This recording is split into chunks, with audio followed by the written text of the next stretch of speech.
Assalamualaikum warahmatullahi wabarakatuh. Anak-anak, hari ini kalian akan belajar tentang hukum 1 dan hukum 2 Kirchhoff.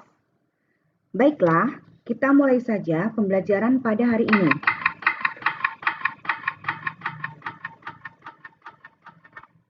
Hukum 1 Kirchhoff disebut juga dengan KCL atau Kirchhoff Current Law. Bunyi hukum 1 Kirchhoff adalah jumlah arus yang masuk pada suatu titik percabangan sama dengan jumlah arus yang keluar dari titik itu.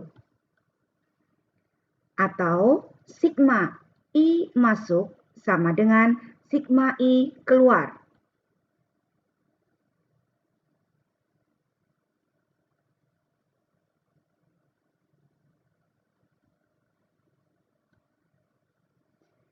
Dari gambar tersebut, kalian bisa melihat bahwa I total sama dengan I1 ditambah dengan I2. Kalau kalian amati, I total ini adalah keluar dari kutub baterai menuju ke titik percabangan. Titik percabangannya menuju ke I1 dan I2. Sehingga jumlah I total yang masuk ke suatu titik cabang sama dengan jumlah arus yang keluar dari titik cabang.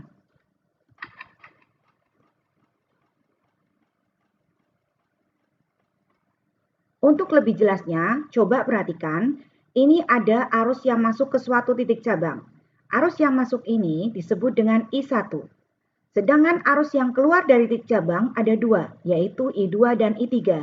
Maka persamaannya dapat dituliskan sigma I sama dengan 0 atau sigma I masuk sama dengan sigma I keluar.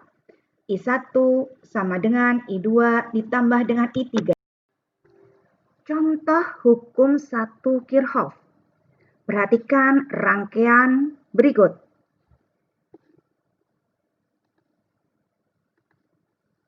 I1 keluar dari baterai menuju ke titik cabang A. Di titik cabang A, rangkaian bercabang dengan arus I2 dan I3. Jadi, di titik cabang A ini, arus yang masuk ke titik cabang A adalah I1. Sedangkan arus yang keluar dari titik cabang A adalah I2 dan I3. Kemudian, I2 dan I3 masuk ke titik cabang B. Maka di titik cabang B, arus yang masuk adalah I2 ditambah I3. Sedangkan yang keluar dari titik cabang B adalah I4, I5, dan I6. I4, I5, dan I6 ini masuk ke titik cabang C. Menjadi arus masuk. Sedangkan titik cabang C, arus yang keluar adalah I1. Sehingga penulisannya adalah di titik cabang A, I1 sama dengan I2 ditambah I3. Di titik cabang B, I2 ditambah I3 sama dengan I4 ditambah I5 ditambah I6. Untuk titik cabang C, I4 ditambah I5 ditambah I6 sama dengan I1. Perhatikan rangkaian berikut.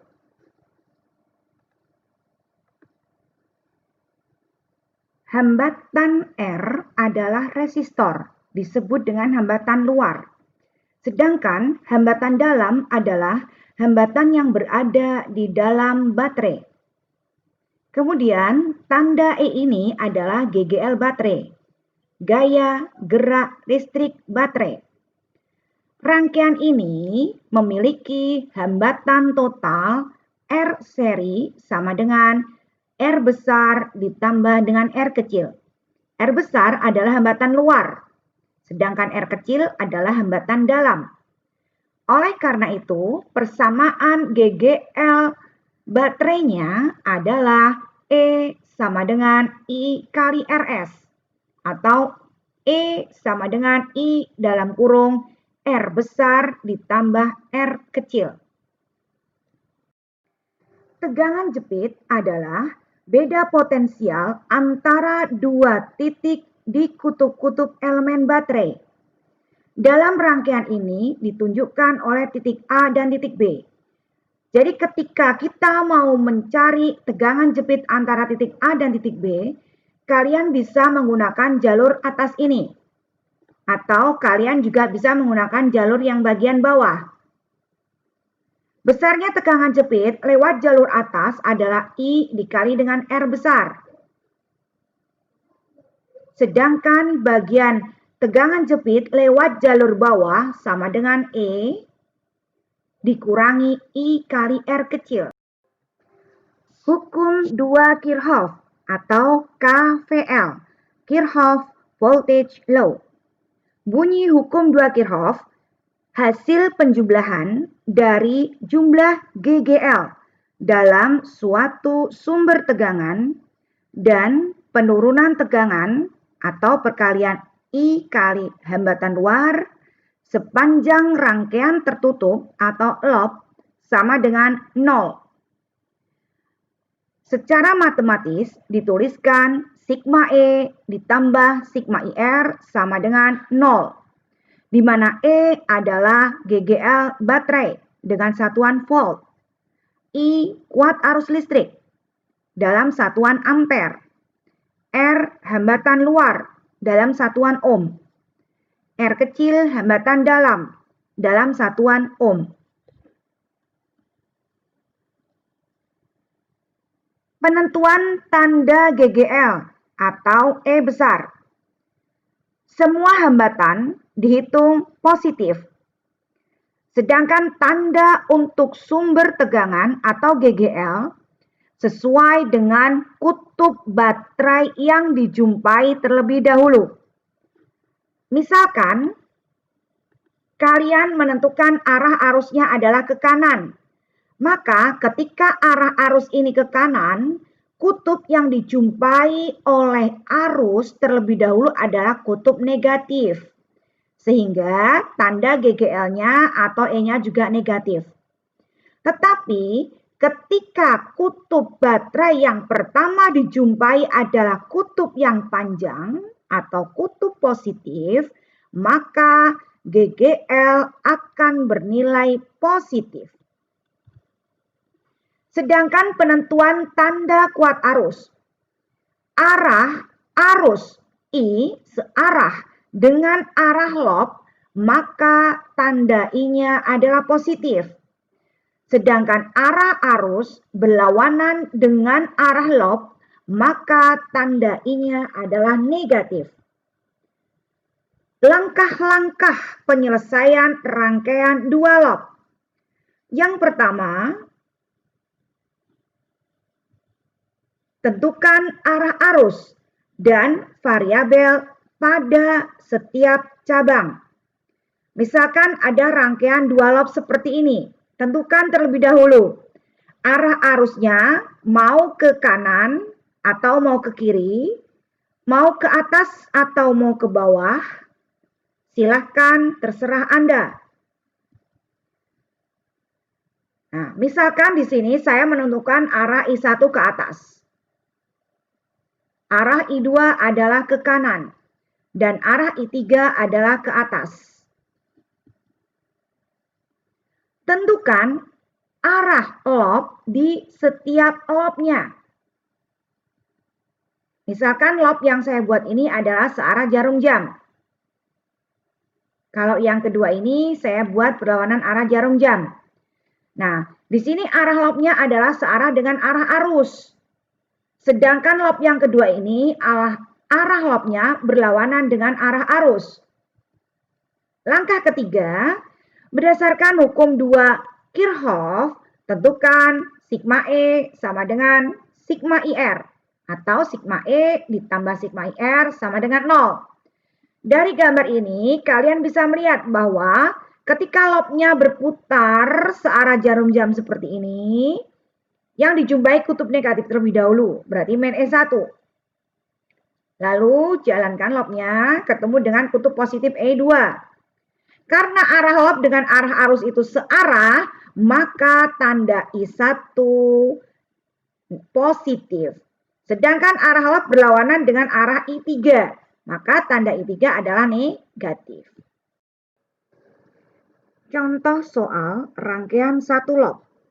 Misalkan, gambar yang kalian saksikan di depan adalah gambar rangkaian satu lob. Kalian diminta untuk menghitung berapa kuat arus yang mengalir pada rangkaian dan berapa beda potensial antara titik A dan titik C. Tahapan penyelesaiannya adalah sebagai berikut. Yang pertama, kalian gambar terlebih dahulu rangkaian satu lobnya. Lalu, tentukan arah lob yang akan Anda buat. Apakah mau searah jarum jam ataukah berlawanan arah jarum jam? Misalkan, saya membuat lobnya adalah searah jarum jam. Kemudian, tentukan arah arusnya. Apakah mau searah dengan lob atau berlawanan dengan lob?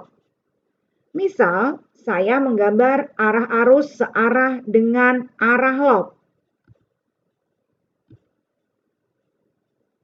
Langkah berikutnya adalah terapkan hukum 2 Kirchhoff, yaitu sigma E ditambah sigma IR sama dengan 0.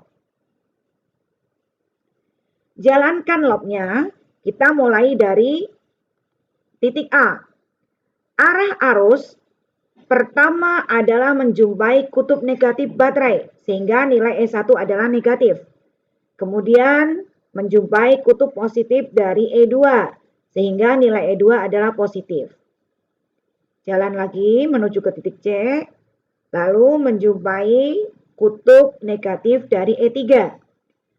Karena arah arus searah dengan lob, maka nilai arusnya adalah positif.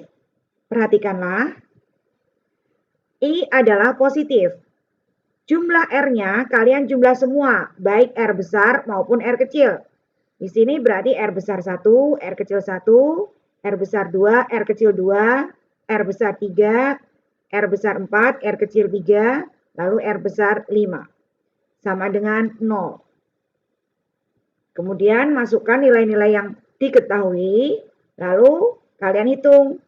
Hasilnya I atau kuat arus yang mengalir pada rangkaian adalah 0,2 ampere. Kalian juga dapat menentukan berapa beda potensial antara titik A dan titik C. Ada 2 jalur yang dapat kalian gunakan. Jalur yang pertama adalah dari titik A ke titik B lalu ke titik C. Sedangkan jalur yang kedua dari titik A ke titik D lalu ke titik C. Saya gunakan terlebih dahulu jalur yang pertama, yaitu jalur ABC.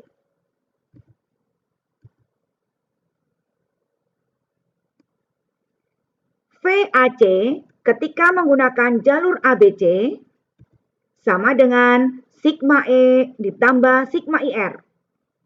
Lalu kalian masukkan dari titik A, panah menjumpai tanda kutub negatif dari E1. Lalu jalankan lagi ketemu dengan kutub positif dari E2. Pada jalur BC tidak ada beda potensialnya atau tidak ada kutub baterainya, maka tidak ada E-nya. Sehingga pada jalur ABC hanya ada min E1 ditambah dengan E2. Karena arah arusnya adalah searah dengan arah jalur, maka tanda I-nya adalah positif. I-nya positif, lalu R-nya kalian jumlahkan semua. R besar 1, R kecil 1, tambah R besar 2, R kecil 2, dan R besar 3.